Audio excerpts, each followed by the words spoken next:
नमस्कार, हर खबर हिमाचल प्रदेश में आपका स्वागत है। मैं हूं आपके साथ भावना त्रिपाठी। रुख करेंगे प्रदेश की तमाम बड़ी खबरों की ओर। मुख्यमंत्री सुखविंदर सिंह सुक्खू ने हमीरपुर में शिक्षा विभाग की 2 महत्वाकांक्षी पहलों प्राथमिक स्कूल शिक्षकों को टैबलेट वितरण और मुख्यमंत्री बाल पौष्टिक आहार योजना का शुभारंभ किया। मुख्यमंत्री ने कहा कि सरकार के शिक्षा और प्रशासनिक कार्यों में डिजिटलीकरण को बढ़ावा प्रदान करने के प्रयासों के तहत प्रदेश में 17,510 प्राथमिक स्कूल शिक्षकों को टैबलेट दिए जाएंगे। इस नवीन पहल का उद्देश्य शिक्षण कार्यों में आधुनिकीकरण को बढ़ावा देना, डिजिटल शैक्षिक संसाधनों को तक पहुंच सुनिश्चित करना और उपस्थिति दर्ज करने और डाटा अपडेट करने जैसे प्रशासनिक कार्यों को सरल बनाना है। इस सुविधा से शिक्षा में गुणात्मक सुधार होगा और शिक्षक बच्चों के लिए शिक्षा संबंधी सामग्री को प्रभावी तरीके से पेश करेंगे। इसके अतिरिक्त इन टैबलेट के माध्यम से अध्यापक ऑनलाइन प्रशिक्षण कार्यक्रमों में भाग लेकर अपना ज्ञानवर्धन कर सकेंगे।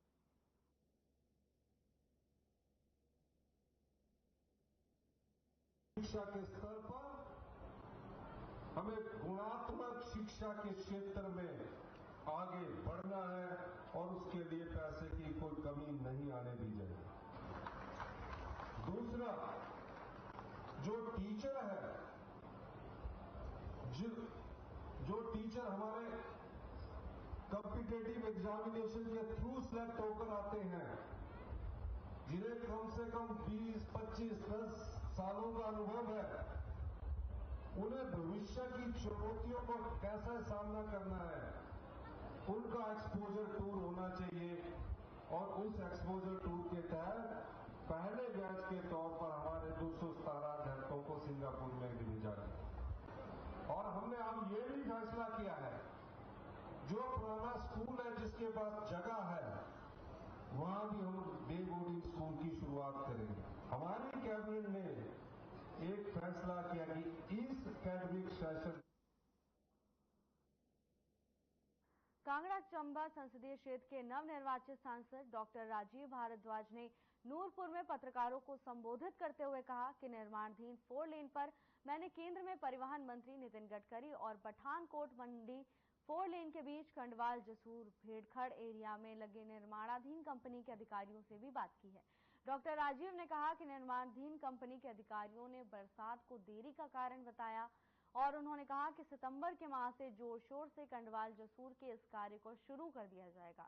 मातृ शिशु हॉस्पिटल नूरपुर के सवाल पर डॉक्टर राजीव भारद्वाज ने कहा कि नूरपुर का मातृ शिशु हॉस्पिटल केंद्र स्वास्थ्य मंत्री जगत प्रकाश नड्डा की देन है और पूरी संबंधित मशीनरी और सज्जो सामान भी आ चुका था, परंतु सरकार बदलते ही नूरपुर क्षेत्र की जनता को अनदेखा करते हुए पूरी मशीनरी उप मुख्यमंत्री के गृह जिला ऊना में भेज दी गई।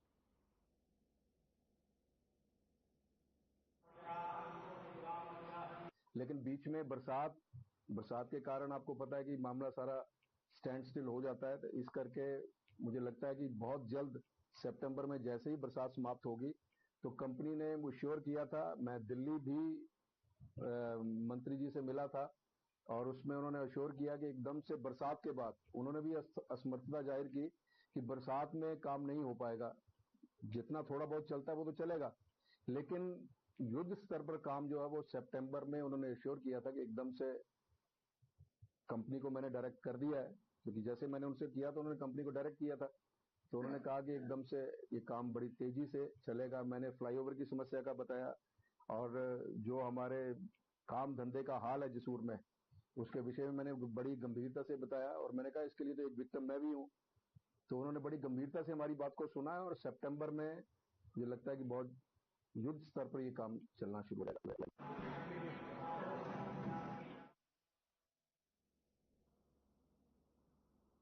हिमाचल प्रदेश वन विभाग कर्मचारी महासंघ के प्रदेशाध्यक्ष प्रकाश बादल ने प्रेस कॉन्फ्रेंस की। इस दौरान सरकार और कर्मचारियों के बीच बढ़ रहे टकराव की स्थिति को लेकर चर्चा हुई। वन विभाग कर्मचारियों के लंबित मुद्दों को लेकर कर्मचारी महासंघ के प्रदेशाध्यक्ष ने चर्चा की।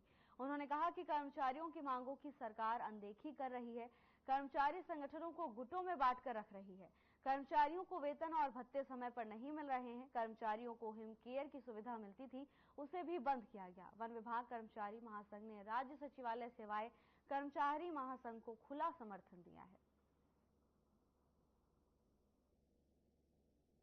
को क्या चिंता है? कर्मचारियों का ड्यू है, अगर सरकार विपदा में है तो कर्मचारी भी तो विपदा में है, वो भी उम्मीद लगा के रखते हैं कि स्केल रिवाइज होगा, ड्यूज मिलेंगे। तो अगर उनको भी ड्यूज ना मिलेगा, उस तरफ से आप एक तरफ से हम पर टैक्स लगा रहे हैं तरह तरह के, कई तरह की हमारी सुविधाएं, हेल्थ की सुविधा हमें मिलती थी, हिम केयर की वो बंद कर दी गई। जबकि आप देखेंगे कि एमएलए और मंत्री को कोई बार नहीं है। हम लोग तो हमारा जो मेडिकल रिम्बर्समेंट होता है, हमारा मेडिकल रिम्बर्समेंट हम डॉक्टर से वेरीफाई करते हैं। अगर आप देखेंगे एक एमएलए और मंत्री का कोई वेरिफिकेशन नहीं होती, वो सिर्फ बिल चाहिए, वो बिल असली है नकली है, अगर वो बिल लगा हुआ है तो चाहे कितने का भी बिल हो पास हो जाता है। हमें हमारे रिटायरियों को पैसे नहीं मिल रहे, हमारी रिटायरियों का एरिया डीए नहीं मिल रहा। तो ऐसी ऐसी चीजें काफी समय से चल रही है।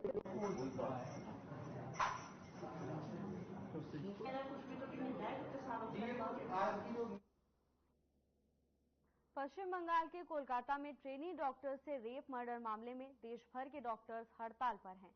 हिमाचल में भी रेजिडेंट डॉक्टर 14 अगस्त से हड़ताल पर है और शनिवार से इसमें सीनियर डॉक्टर भी समर्थन में लगातार हड़ताल पर है। इससे स्वास्थ्य सेवाओं पर प्रतिकूल असर पड़ रहा है। प्रदेश के सबसे बड़े अस्पताल आईजीएमसी में दूर दराज क्षेत्रों से इलाज करवाने पहुंचे लोगों को भारी परेशानियों का सामना करना पड़ रहा है। आईजीएमसी अस्पताल में इलाज के लिए दुर्गम क्षेत्रों से पहुंचे लोगों ने बताया कि हड़ताल की वजह से उन्हें काफी परेशानी झेलनी पड़ रही है।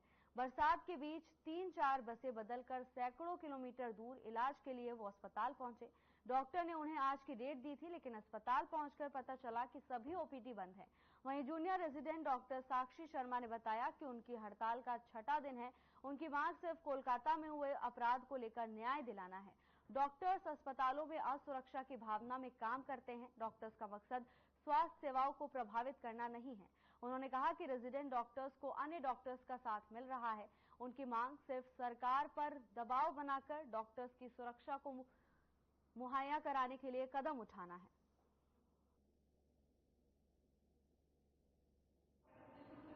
और मैं कंडाघाट से हूँ और यहाँ मेरा इलाज चल रहा था जी, और काफी समय हो गया था।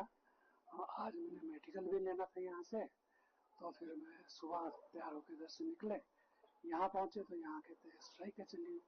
हमें पता नहीं था जी स्ट्राइक का। और जैसे हम नीचे से निकले घर से, तो मैंने कहा आज तो लास्ट दिन है, चलो हम अपने छोटू को भी ले आए अपने साथ, भांजा है हमारा।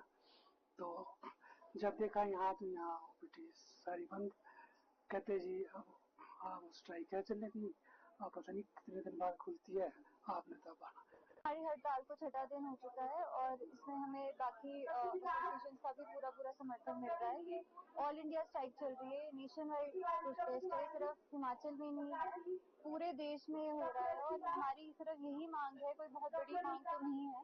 विक्टिम को जस्टिस की मांग है हमारी। हम कोई पैसे नहीं मांग रहे, हम कोई घर नहीं मांग रहे, गाड़ी नहीं मांग रहे, हम जस्टिस चाहते हैं कि जो ये गैंग रेप और हमारा मर्डर हुआ है सेकेंड ईयर रेजिडेंट का, उस केस में जल्द से जल्द कार्रवाई होनी चाहिए। और अभी तक एक ही कल्प्रेट को पकड़ा गया है, बाकी सब फरार है, एविडेंस से टैंपरिंग हो रही है। तो इस पे जल्द से जल्द कार्रवाई होनी चाहिए और जो भी कल्प्रेट्स इन्वॉल्व है उनको हैंग किया जा सकता है। कोलकाता रेप और हत्याकांड को लेकर पूरे देश में रोष देखने को मिल रहा है। सभी जगह से प्रदर्शन की तस्वीरें सामने आ रही हैं। शिमला से भी ऐसी ही तस्वीरें सामने आई, जहां डॉक्टर्स सरकार से सुरक्षा की मांग को लेकर लगातार प्रदर्शन करते हुए नजर आ रहे हैं। पांवटा साहिब में उत्तर प्रदेश निवासी एक व्यक्ति ने अपनी पत्नी की हत्या कर दी। पति पत्नी यहां तारूवाला क्षेत्र में एक किराए के मकान में रहते थे। बताया जा रहा है कि बीती रात दोनों में किसी बात को लेकर झगड़ा हुआ और पति ने पत्नी के सिर पर लकड़ी से वार करके उसकी हत्या कर दी। मामले की जांच के लिए एफएसएल जुनगा से फॉरेंसिक विशेषज्ञों को बुलाया गया है। स्टेट एफएसएल लैब के असिस्टेंट डायरेक्टर नसीब सिंह पाटिया की टीम ने मामले की जांच शुरू कर दी है। पुलिस ने इस संबंध में मामला दर्ज कर लिया है। हत्या के कारणों का पता लगाने के लिए मृतक की बेटियों और मकान मालिक से पूछताछ भी की जा रही है। पति पत्नी में ऐसा क्या हुआ कि पति ने पत्नी की हत्या कर दी? फिलहाल पुलिस इस बात का पता लगाने का प्रयास कर रही है।